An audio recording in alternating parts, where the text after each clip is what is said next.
Allohim, o'zing mehribonsan. O'zing bizning ahvolimizni ko'rib turibsan. Bizga rahim qilib chiroyli bir xonadonlar nasib etginki, o'sha xonadonlarda o'zingni ibodatingni qiladigan, 5 vaqt namozingni ado qiladigan yaxshi bir hayot kechiraylik. O'zing bizning hayotimizni shunaqangi isloh qilib qo'yginki, farzandlarimiz shunaqangi tarbiyali, solih insonlar bo'lsin. Elimizga, xalqimizga foydasi tegadigan yetuk olim insonlar bo'lsin inshaalloh.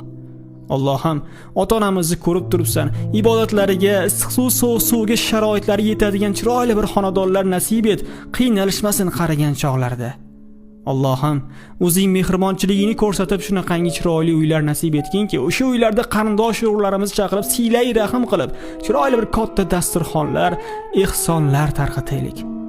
Allohim, o'zing bizga eng xayrlilarini nasib etgin. Necha yillardan beri tirikchilik dardida ijara qiynalib yurgan birodarlarimizga, uyga muhtoj do'stlarimizga shunaqangi chiroyli uylarni niyat qilib, mana shu xonadonimizni ko'rsatib beramiz. Qaranglar birodarlar, orzu havas bilan ta'mirdan chiqarilgan ekan. Allohga oson, yaxshi niyatda bitta duo qilib qo'yuringlar. Inshaalloh bir kun kelib mehnatini, sababini qilasizlar, natijasini Alloh beradi.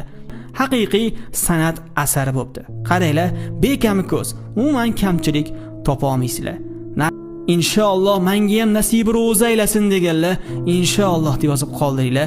Birodarni birodarga qilgan duosi ijobat bo'lar ekan. O'rtoqlar, mana shu videoni sizga ilindi. Mana shu xonadon sizniki bo'lsin. Siz ham yaqin do'stlaringizga shu videoni yuborib qo'ying, shunaqangi uyni o'sha do'stingizga ravo ko'ring.